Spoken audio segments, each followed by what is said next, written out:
बाबा साहब के ऊपर इस समय सियासी संग्राम छिड़ा हुआ है। गृह मंत्री अमित शाह जी ने 1.5 घंटे का भाषण दिया था। उस 1.5 घंटे के भाषण में से 10 सेकंड की क्लिप कांग्रेस ने काटी और उसको सोशल मीडिया में वायरल किया और यह कहा कि गृह मंत्री अमित शाह जी बाबा साहब अंबेडकर का अपमान कर रहे हैं। संसद में फिर आरोप प्रत्यारोप शुरू हो गया। उसके बाद तख्ती प्लेट लेके आ गए। खड़गे जी ने तो पूरे देश में आग लगाने की धमकी दे दिया। सब कुछ हो गया, लेकिन सवाल यह है कि कांग्रेस ने यह काम किया क्यों?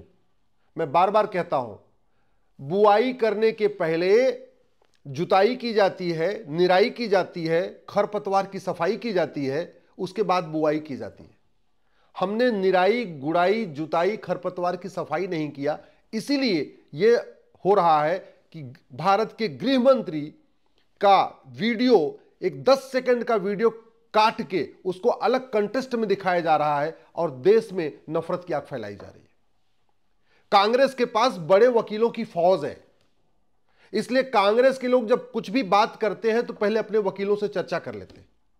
और कांग्रेस के वकील कांग्रेस के नेताओं को बता चुके हैं कि भारत में झूठ बोलना अपराध नहीं है, झूठा वादा करना अपराध नहीं है, झूठ लिखना अपराध नहीं है, झूठी शिकायत करना अपराध नहीं है, झूठी गवाही देना अपराध नहीं है, झूठा एफिडेविट फाइल करना अपराध नहीं है, कुछ भी अपराध नहीं है। और उसी का फायदा उठा रहे हैं कांग्रेस के नेता कि झूठी बातें भी करते हैं, झूठा वादा भी करते हैं, झूठा प्रचार भी करते हैं, झूठे आरोप भी लगाते हैं और खटाखट जैसी स्कीम भी, झूठी स्कीम भी लेके आ जाते हैं।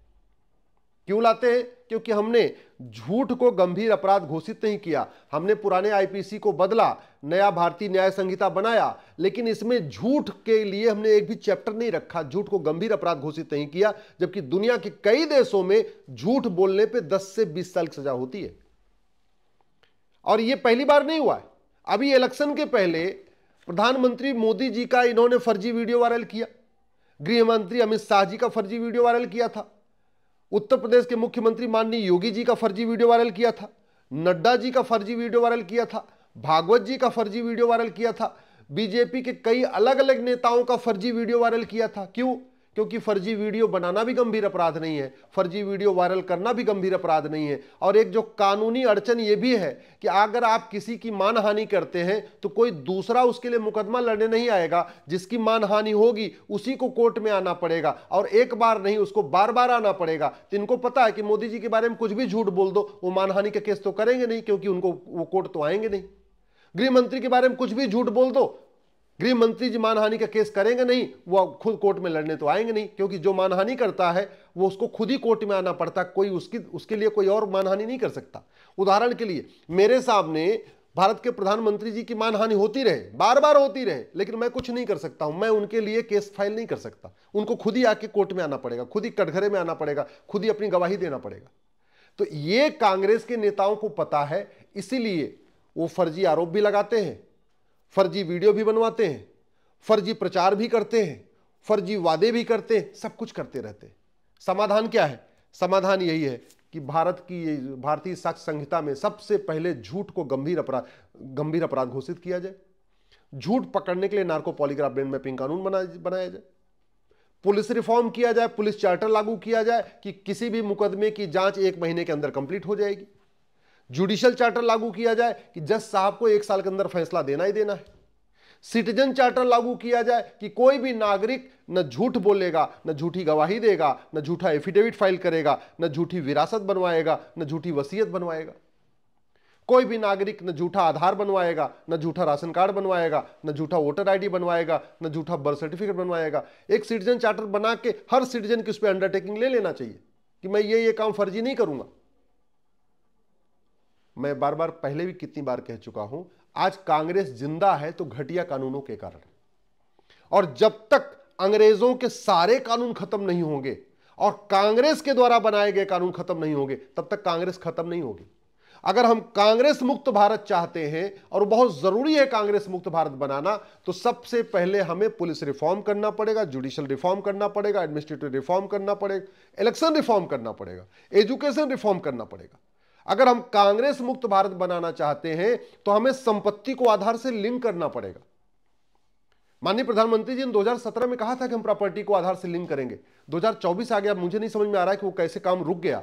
अगर वो कानून बन गया होता तब तक कांग्रेस खत्म हो चुकी होती, और कांग्रेस नहीं, कांग्रेस के सारे सहयोगी दल भी खत्म हो गए होते।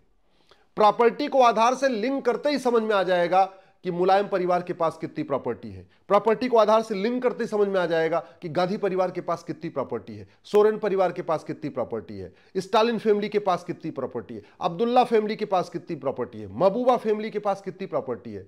जैसे ही हम प्रॉपर्टी को आधार से लिंक कर देंगे, फिर पता चलेगा ये जो चप्पल पहन के घूम रहे हैं, खादी का कुर्ता पर धोती पहन पैजामा पहन के घूम रहे हैं, वास्तव में 10-10 हजार करोड़ के मालिक है।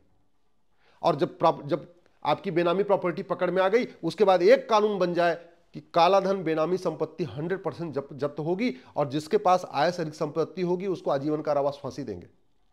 मैं गारंटी के साथ कहता हूं, जिस दिन यह कानून बन गया कि भ्रष्टाचारियों को आजीवन कारावास फांसी होगी, गांधी परिवार खुद ही भारत छोड़ के भाग जाएगा। भगाना नहीं पड़ेगा, खुद ही भाग जाएगा, और भाग जाएगा तो कांग्रेस खत्म हो जाएगी।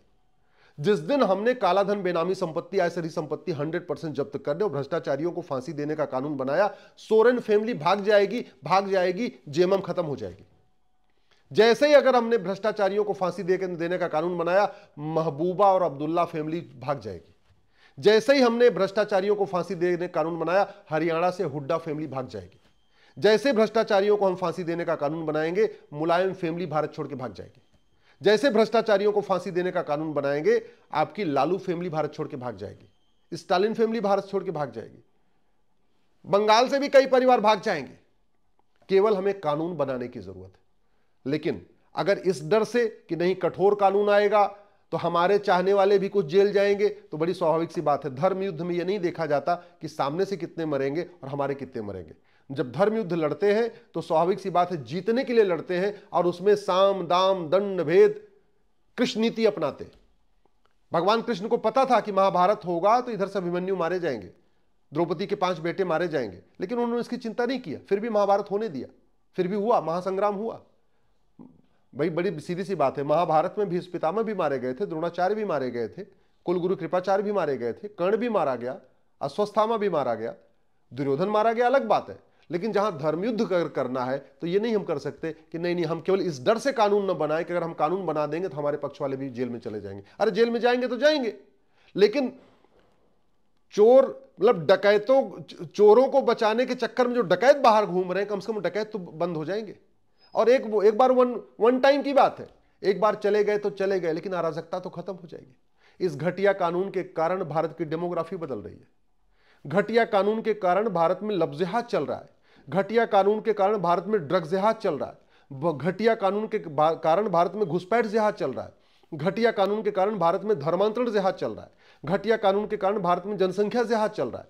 घटिया कानून के कारण भारत के 9 राज्यों की डेमोग्राफी बदल चुकी है। घटिया कानून के कारण भारत के 800 जिलों में से 200 जिलों की डेमोग्राफी बदल गई है। घटिया कानून के कारण भारत में 6000 तहसीलों में से 1500 तहसीलों की डेमोग्राफी बदल चुकी है। घटिया कानून के कारण भारत के बॉर्डर पे जो 300 तहसीलें उनकी 100% डेमोग्राफी बदल चुकी है। तो केवल हम अपने कुछ चोरों को बचाने के चक्कर में अगर हम कानून नहीं बनाएंगे तो 20-25 साल के बाद तो वो स्थिति आ जाएगी जो अफगानिस्तान में आई, जो पाकिस्तान में आई, जो बांग्लादेश में आई, जो कश्मीर में आई। तो फिर फायदा क्या होगा? इसलिए मेरा माननीय प्रधानमंत्री से निवेदन है, आप कठोर कानून बनाइए भ्रष्टाचार के खिलाफ। भ्रष्टाचार तभी खत्म होगा जब भारत में जस्टिस विद इन ईयर लागू होगा, जस्टिस फॉर ऑल लागू होगा। सारे केसेस की सुनवाई फैसला 1 साल में आएगा। जब तक जस्टिस विद इन ईयर नहीं होगा तब तक भारत में भ्रष्टाचार खत्म नहीं होगा, और भ्रष्टाचार खत्म नहीं होगा तो कांग्रेस खत्म नहीं होगी। और जस्टिस विद इन ईयर तभी आएगा जब नार्को पॉलीग्राफ ब्रेन मैपिंग कानून बनेगा, हर जिले में झूठ पकड़ने के लिए एक लैब बनेगी, और फटाफट इनको ये जो गवाहों के बयान वाला सिस्टम खत्म होगा, तारीख पे तारीख वाला सिस्टम खत्म होगा, तब जस्टिस विद इन ईयर होगा, तब भ्रष्टाचार खत्म होगा। और भ्रष्टाचार खत्म होगा तो कांग्रेस और उसके सहयोगी दल भारत छोड़ के भाग जाएंगे, इसकी मैं गारंटी लेता हूं।